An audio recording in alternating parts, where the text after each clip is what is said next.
Welcome to the I Can't Sleep podcast, a Glassbox media podcast, where I read random articles from across the web to bore you to sleep with my soothing voice. I'm your host, Benjamin Boster. Today's episode is from a Wikipedia article titled Iron. Iron is a chemical element with the symbol Fe, from Latin ferrum, iron, and atomic number 26. It is a metal that belongs to the first transition series and group 8 of the periodic table. It is, by mass, the most common element on Earth, just ahead of oxygen, 32.1% and 30.1% respectively, forming much of Earth's outer and inner core. It is the fourth most common element in the Earth's crust, being mainly deposited by meteorites in its metallic state, with its ore also being found there. Extracting usable metal from iron ores requires kilns or furnaces capable of reaching 1,500 degrees Celsius or higher, about 500 degrees Celsius higher than that required to smelt copper. Humans started to master that process in Eurasia during the second millennium BCE, and the use of iron tools and weapons began to displace copper alloys, in some regions only around 1200 BCE. That event is considered the transition from the Bronze Age to the Iron Age. In the modern world, iron alloys such as steel, stainless steel, cast iron, and special steels are by far the most common industrial metals due to their mechanical properties and low cost. The iron and steel industry is thus very important economically, and iron is the cheapest metal with a price of a few dollars per kilogram or pound. Pristine and smooth pure iron surfaces are a mirror-like silvery gray. Iron reacts readily with oxygen and water to produce brown to black hydrated iron oxides, commonly known as rust. Unlike the oxides of some other metals that form passivating layers, rust occupies more volume than the metal and thus flakes off, exposing more fresh surfaces for corrosion.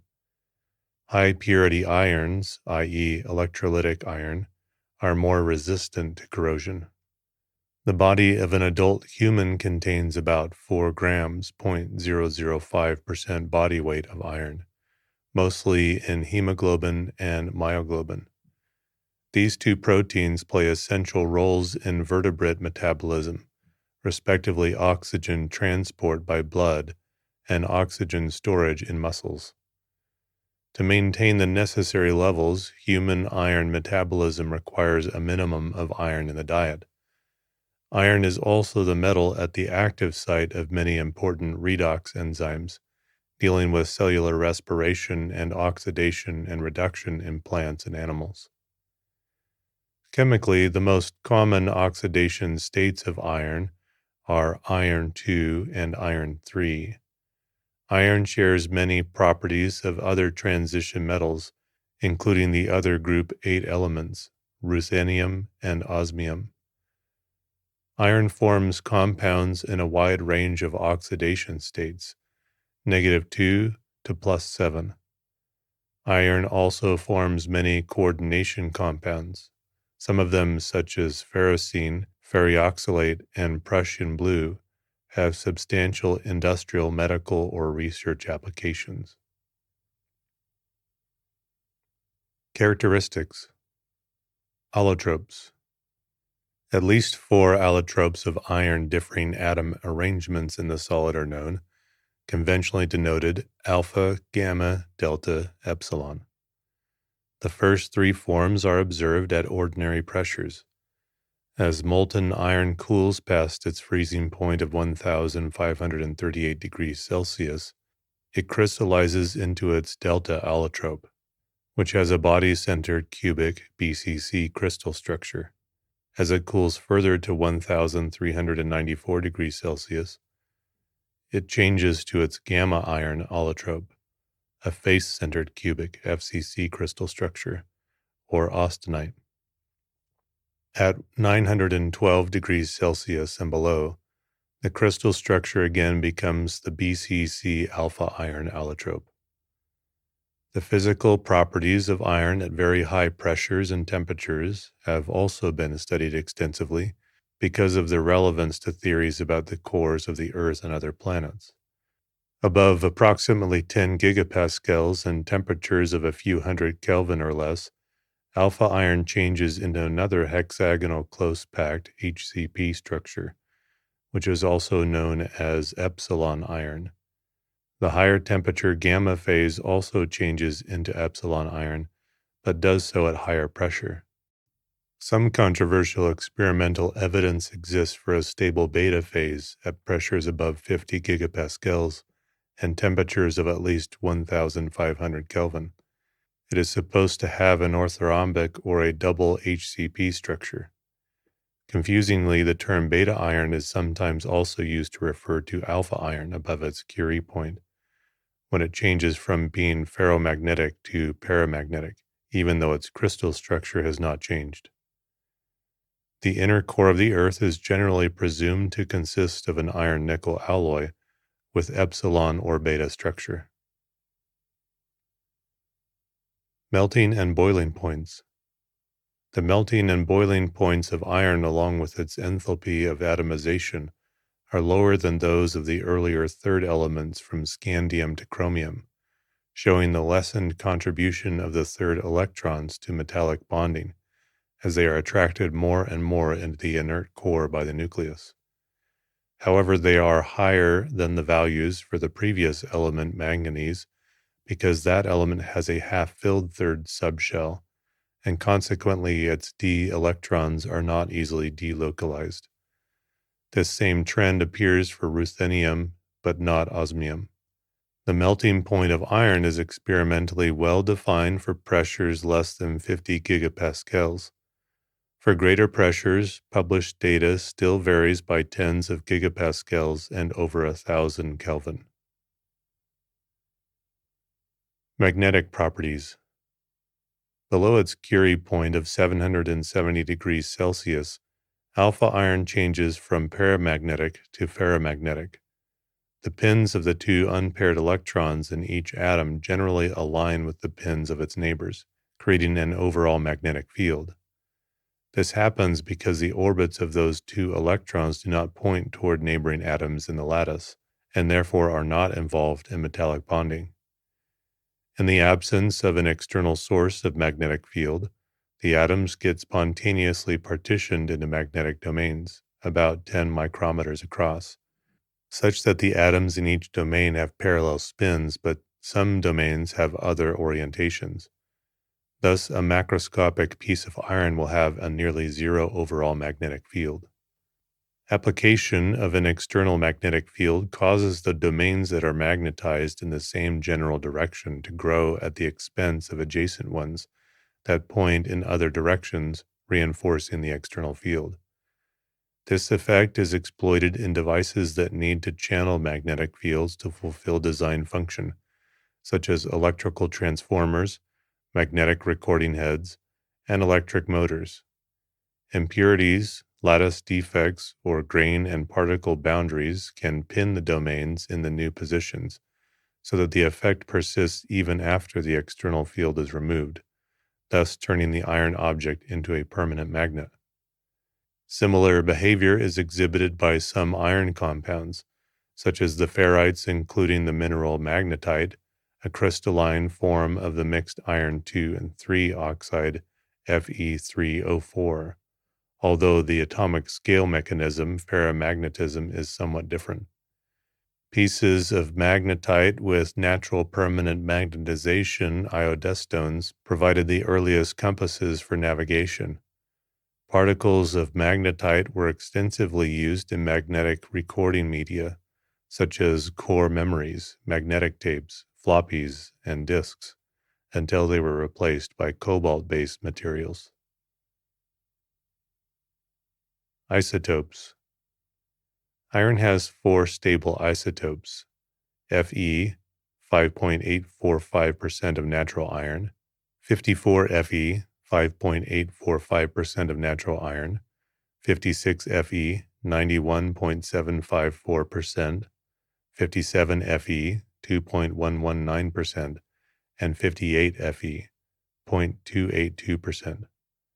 24 artificial isotopes have also been created. Of these stable isotopes, only 57 Fe has a nuclear spin, minus one half. The nuclide 54 Fe theoretically can undergo double electron capture to 54 Cr, but the process has never been observed, and only a lower limit on the half-life of 3.1 times 10 to the 22nd years has been established. 60 Fe is an extinct radionuclide of long half-life, 2.6 million years. It is not found on Earth, but its ultimate decay product is its granddaughter, the stable nuclide, 60 Ni. Much of the past work on isotopic composition of iron has focused on the nucleosynthesis of 60 Fe through studies of meteorites and ore formation.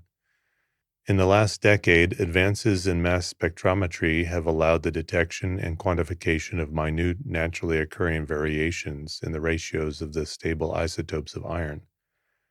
Much of this work is driven by the Earth and planetary science communities, although applications to biological and industrial systems are emerging. In phases of the meteorites Samarcona and Chervoni-Kut, a correlation between the concentration of 60 Ni, the granddaughter of 60 Fe, and the abundance of the stable iron isotopes provided evidence for the existence of 60 Fe at the time of formation of the solar system. Possibly the energy released by the decay of 60 Fe, along with that released by 26Al, contributed to the remelting and differentiation of asteroids after their formation 4.6 billion years ago. The abundance of 60 Ni present in extraterrestrial material may bring further insight into the origin and early history of the solar system. The most abundant iron isotope, 56 Fe, is of particular interest to nuclear scientists because it represents the most common endpoint of nucleosynthesis. Since 56 Ni, 14 alpha particles, is easily produced from lighter nuclei in the alpha process in nuclear reactions in supernovae, it is the endpoint of fusion chains inside extremely massive stars, since addition of another alpha particle resulting in 60 Zn requires a great deal more energy. This 56 Ni, which has a half-life of about 6 days, is created in quantity in these stars, but soon decays by two successive positron emissions within supernova decay products in the supernova remnant gas cloud, first to radioactive 56Co, and then to stable 56Fe. As such, iron is the most abundant element in the core of red giants, and is the most abundant material in iron meteorites and in the dense metal cores of planets, such as Earth. It is also very common in the universe, relative to other stable metals of approximately the same atomic weight. Iron is the sixth most abundant element in the universe and the most common refractory element. Although a further tiny energy gain could be extracted by synthesizing 62 Ni, which has a marginally higher binding energy than 56 Fe, conditions in stars are unsuitable for this process. Element production in supernovas greatly favor iron over nickel, and in any case, 56 Fe still has a lower mass per nucleon than 62 Ni, due to its higher fraction of lighter protons. Hence, elements heavier than iron require a supernova for their formation, involving rapid neutron capture by starting 56 Fe nuclei. In the far future of the universe, assuming that proton decay does not occur, cold fusion occurring via quantum tunneling would cause the light nuclei in ordinary matter to fuse into 56 Fe nuclei. Fission and alpha particle emission would then make heavy nuclei decay into iron, converting all stellar mass objects to cold spheres of pure iron.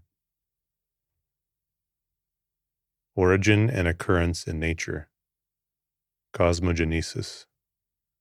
Iron's abundance in rocky planets like Earth is due to its abundant production during the runaway fusion and explosion of type 1a supernovae, which scatters the iron into space. Metallic iron. Metallic or native iron is rarely found on the surface of the Earth because it tends to oxidize.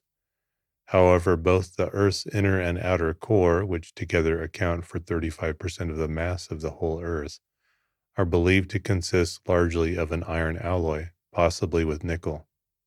Electric currents in the liquid outer core are believed to be the origin of the Earth's magnetic field. The other terrestrial planets, Mercury, Venus, and Mars, as well as the Moon, are believed to have a metallic core consisting mostly of iron. The M-type asteroids are also believed to be partly or mostly made of a metallic iron alloy. The rare iron meteorites are the main form of natural metallic iron on the Earth's surface. Items made of cold work meteoritic iron have been found in various archaeological sites dating from a time when iron smelting had not yet been developed, and the Inuit in Greenland have been reported to use iron from the Cape York meteorite for tools and hunting weapons. About 1 in 20 meteorites consist of the unique iron-nickel minerals taenite, 35 to 80% iron, and kamacite, 90 to 95% iron.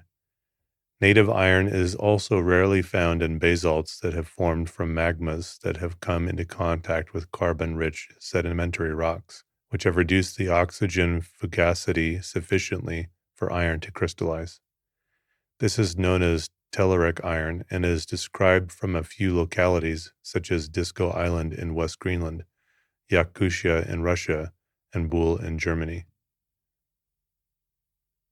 Mantle minerals. Ferropericlase, MgFeO, a solid solution of periclase, MgO, and wüstite, FeO, makes up about 20% of the volume of the lower mantle of the Earth, which makes it the second most abundant mineral phase in that region after silicate perovskite, MgFeSiO3. It also is the major host for iron in the lower mantle. Silicate perovskite may form up to 93% of the lower mantle, and the magnesium iron form, MgFeSiO3, is considered to be the most abundant mineral in the Earth, making up 38% of its volume. Earth's crust. While iron is the most abundant element on Earth, most of this iron is concentrated in the inner and outer cores. The fraction of iron that is Earth's crust only amounts to about 5% of the overall mass of the crust, and is thus only the fourth most abundant element in that layer, after oxygen, silicon, and aluminum. Most of the iron in the crust is combined with various other elements to form many iron minerals. An important class is the iron oxide minerals such as hematite, Fe2O3, magnetite, Fe3O4, and siderite, FeCO3, which are the major ores of iron. Many igneous rocks also contain the sulfide minerals pyrrhotite and pentlandite. During weathering, iron tends to leach from sulfide deposits as the sulfate and from silicate deposits as the bicarbonate. Both of these are oxidized in aqueous solution and precipitate an even mildly elevated pH as iron 3 oxide. Large deposits of iron are banded iron formations, a type of rock consisting of repeated thin layers of iron oxides alternating with bands of iron poor shale and chert. The banded iron formations were laid down in the time between 3,700 million years ago and 1,800 million years ago. Materials containing finely ground iron 3 oxides of oxide hydroxides, such as ochre, have been used as yellow, red, and brown pigments since prehistorical times. They contribute as well to the color of various rocks and clays, including entire geological formations like the Painted Hills in Oregon and Bunsenstein-colored sandstone, British Bunter. Through Eisenzahnstein, a Jurassic iron sandstone, e.g. from Donsdorf in Germany, and Bathstone in the UK, iron compounds are responsible for the yellowish color of many historical buildings and sculptures. The proverbial red color of the surface of Mars is derived from an iron oxide-rich regolith. Significant amounts of iron occur in the iron sulfide mineral pyrite, FeS2, but it is difficult to extract iron from it and is therefore not exploited. In fact, iron is so common that production generally focuses only on ores with very high quantities of it. According to the International Resource Panel's Metal Stocks in Society report, the global stock of iron in use in society is 2,200 kilograms per capita. More developed countries differ in this respect from less developed countries, 7,000 to 14,000 versus 2,000 kilograms per capita. Oceans. Ocean science demonstrated the role of the iron in the ancient seas in both the marine biota and climate. Chemistry and compounds. Iron shows the characteristic chemical properties of the transition metals, namely the ability to form variable oxidation states differing by steps of one, and a very large coordination in organometallic chemistry. Indeed, it was the discovery of an iron compound, ferrocene, that revolutionized the latter field in the 1950s. Iron is sometimes considered as a prototype for the entire block of transition metals, due to its abundance and the immense role it has played in the technological progress of humanity. Its 26 electrons are arranged in the configuration Ar3d6-4s2, of which the 3d and 4s electrons are relatively close in energy, and thus a number of electrons can be ionized. Iron forms compounds mainly in the oxidation states +2, iron 2 ferrous, and +3, iron 3 ferric. Iron also occurs in higher oxidation states, i.e. the purple potassium ferrate K2FeO4, which contains iron in its +6 oxidation state. The anion FeO4- with iron in its +7 oxidation state, along with an iron 5 peroxoisomer, has been detected by infrared spectroscopy at 4K after co-condensation of laser-ablated Fe atoms with a mixture of O2Ar. Iron 4 is a common intermediate in many biochemical oxidation reactions. Numerous organoiron compounds contain formal oxidation states of +1, 0, -1, or even -2. The oxidation states and other bonding properties are often assessed using the technique of Musbauer spectroscopy. Many mixed valence compounds contain both iron 2 and iron 3 centers, such as magnetite and Prussian blue, Fe4 FeCN6-3. The latter is used as the traditional blue in blueprints. Iron is the first of the transition metals that cannot reach its group oxidation state of +8, although its heavier congeners ruthenium and osmium can, with ruthenium having more difficulty than osmium. Ruthenium exhibits an aqueous cationic chemistry in its low oxidation state similar to that of iron, but osmium does not, favoring high oxidation states in which it forms anionic complexes. In the second half of the 3D transition series, vertical similarities down the groups compete with the horizontal similarities of iron with its neighbors cobalt and nickel in the periodic table, which are also ferromagnetic at room temperature and share similar chemistry. As such, iron, cobalt, and nickel are sometimes grouped together as the iron triad. Unlike many other metals, iron does not form amalgams with mercury. As a result, mercury is traded in standardized 76-pound flasks made of iron. Iron is by far the most reactive element in its group. It is pyrophoric when finely divided and dissolves easily in dilute acids, giving Fe2+. However, it does not react with concentrated nitric acid and other oxidizing acids due to the formation of an impervious oxide layer, which can nevertheless react with hydrochloric acid. High purity iron, called electrolytic iron, is considered to be resistant to rust due to its oxide layer. Binary compounds, oxides and sulfides. Iron forms various oxide and hydroxide compounds.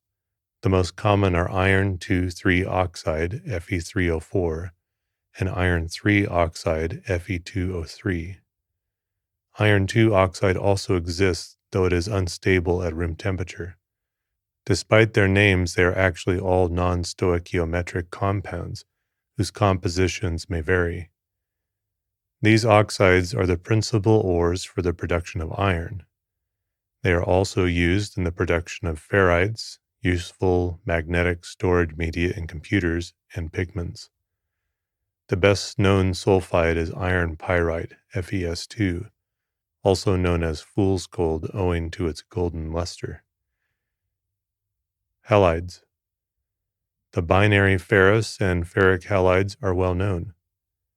The ferrous halides typically arise from treating iron metal with the corresponding hydrohalic acid to give the corresponding hydrated salts. Iron reacts with fluorine, chlorine, and bromine to give the corresponding ferric halides, ferric chloride being the most common. Ferric iodide is an exception, being thermodynamically unstable due to the oxidizing power of Fe3+ and the high reducing power of I-.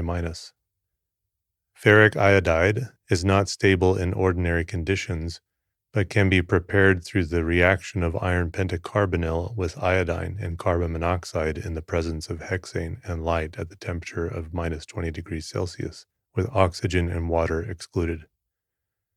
Complexes of ferric iodide with some soft bases are known to be stable compounds. Organometallic compounds.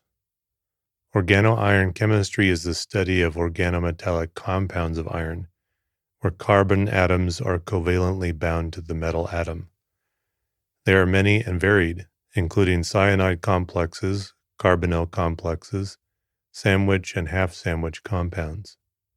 Prussian blue or ferric ferrocyanide, Fe4 FeCN6 3, is an old and well-known iron cyanide complex, extensively used as pigment and in several other applications. Its formation can be used as a simple wet chemistry test to distinguish between aqueous solutions of Fe2+ and Fe3+ as they react, respectively, with potassium ferrocyanide and potassium ferrocyanide to form Prussian blue. Another old example of an organoiron compound is iron pentacarbonyl, FeCO5, in which a neutral iron atom is bound to the carbon atoms of 5 carbon monoxide molecules. The compound can be used to make carbonyl iron powder, a highly reactive form of metallic iron. Thermolysis of iron pentacarbonyl gives tri-iron dodecacarbonyl Fe3CO12, a complex with a cluster of 3 iron atoms at its core. Coleman's reagent disodium tetracarbonyl ferrate is a useful reagent for organic chemistry. It contains iron in the -2 oxidation state. History. Development of iron metallurgy. Iron is one of the elements undoubtedly known to the ancient world. It has been worked or wrought for millennia. However, iron artifacts of great age are much rarer than objects made of gold or silver due to the ease with which iron corrodes. The technology developed slowly, and even after the discovery of smelting, it took many centuries for iron to replace bronze as the metal of choice for tools and weapons. Meteoric iron. Beads made from meteoric iron in 3500 BC or earlier were found in Gerza, Egypt, by G.A. Wainwright. The beads contain 7.5% nickel, which is a signature of meteoric origin, since iron found in the Earth's crust generally has only minuscule nickel impurities. Meteoric iron was highly regarded due to its origin in the heavens, and was often used to forge weapons and tools. For example, a dagger made of meteoric iron was found in the tomb of Tutankhamun, containing similar properties of iron, cobalt, and nickel to a meteorite discovered in the area, deposited by an ancient meteor shower. Items that were likely made of iron by Egyptians date from 3000 to 2000 BC. Meteoric iron is comparably soft and ductile and easily cold forged, but may get brittle when heated because of the nickel content. Wrought iron. The first iron production started in the Middle Bronze Age, but it took several centuries before iron displaced bronze. Samples of smelted iron from Asmar, Mesopotamia, and Tal Chagar Bazar in northern Syria were made sometime between 3000 and 2700 BC. The Hittites established an empire in north-central Anatolia around 1600 BC. They appear to be the first to understand the production of iron from its ores and regard it highly in their society. The Hittites began to smelt iron between 1500 and 1200 BC, and the practice spread to the rest of the Near East after their empire fell in 1180 BC. The subsequent period is called the Iron Age. Artifacts of smelted iron are found in India, dating from 1800 to 1200 BC, and in the Levant from about 1500 BC, suggesting smelting in Anatolia or the Caucasus. Alleged references to iron in the Indian Vedas has been used for claims of a very early usage of iron in India, respectively to date the texts as such. The Rig Veda terms ayas, metal, refers to copper, while iron, which is called sayemas ayas, literally black copper, first is mentioned in the post-Rigvedic Atharva Veda. Some archaeological evidence suggests iron was smelted in Zimbabwe and Southeast Africa as early as the 8th century BC. Iron working was introduced to Greece in the late 11th century BC, from which it spread quickly throughout Europe. The spread of iron working in Central and Western Europe is associated with Celtic expansion. According to Pliny the Elder, iron use was common in the Roman era. In the lands of what is now considered China, iron appears approximately 700 to 500 BC. Iron smelting may have been introduced in China through Central Asia. The earliest evidence of the use of a blast furnace in China dates to the 1st century AD, and cupola furnaces were used as early as the Warring States period, 403 to 221 BC. Usage of the blast and cupola furnace remained widespread during the Tang and Song dynasties. During the Industrial Revolution in Britain, Henry Cort began refining iron from pig iron to wrought iron or bar iron, using innovative production systems. In 1783, he patented the puddling process for refining iron ore. It was later improved by others, including Joseph Hall. Cast iron. Cast iron was first produced in China during 5th century BC, but was hardly in Europe until the medieval period. The earliest cast iron artifacts were discovered by archaeologists in what is now modern Luhe County, Jiangsu in China. Cast iron was used in ancient China for warfare, agriculture, and architecture. During the medieval period, means were found in Europe of producing wrought iron from cast iron, in this context known as pig iron, using finery forges. For all these processes, charcoal was required as fuel. Medieval blast furnaces were about 10 feet tall and made of fireproof brick. Forced air was usually provided by hand-operated bellows. Modern blast furnaces have grown much bigger, with hearths 14 meters in diameter, that allow them to produce thousands of tons of iron each day, but essentially operate in much the same way as they did during medieval times. In 1709, Abraham Darby I established a coke-fired blast furnace to produce cast iron, replacing charcoal, although continuing to use blast furnaces.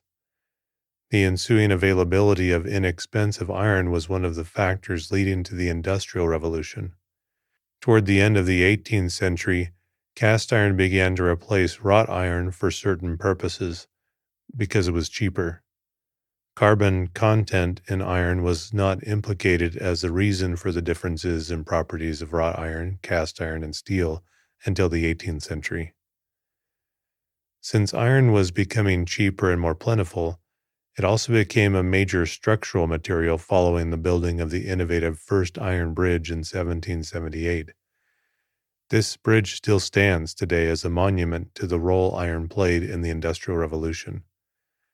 Following this, iron was used in rails, boats, ships, aqueducts, and buildings, as well as in iron cylinders in steam engines. Railways have been central to the formation of modernity and ideas of progress, and various languages refer to railways as iron road. Steel. Steel, with smaller carbon content than pig iron, but more than wrought iron, was first produced in antiquity by using a bloomery. Blacksmiths in Luristan in western Persia were making good steel by 1000 BC. Then improved versions, wood steel by India and Damascus steel, were developed around 300 BC and AD 500 respectively. These methods were specialized, and so steel did not become a major commodity until the 1850s. New methods of producing it by carburizing bars of iron in the cementation process were devised in the 17th century. In the Industrial Revolution, new methods of producing bar iron without charcoal were devised, and these were later applied to produce steel. In the late 1850s, Henry Bessemer invented a new steelmaking process, involving blowing air through molten pig iron to produce mild steel. This made steel much more economical, thereby leading to wrought iron no longer being produced in large quantities. Foundations of modern chemistry. In 1774, Antoine Lavoisier used the reaction of water-steam with metallic iron inside an incandescent iron tube to produce hydrogen, in his experiments leading to the demonstration of the conservation of mass, which was instrumental in changing chemistry from a qualitative science to a quantitative one. Symbolic role. Iron plays a certain role in mythology and has found various usage as a metaphor and in folklore. The Greek poet Hesiod's works and days list different ages of man named after metals like gold, silver, bronze, and iron to account for successive ages of humanity. The Iron Age was closely related with Rome, and in Ovid's Metamorphosis, the virtues in despair quit the earth, and the depravity of man becomes universal and complete. Hard steel succeeded then. Ovid, Metamorphosis, Book 1, Iron Age, line 160.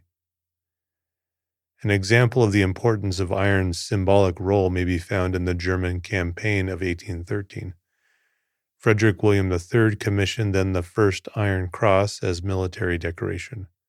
Berlin iron jewelry reached its peak production between 1813 and 1815, when the Prussian royal family urged citizens to donate gold and silver jewelry for military funding.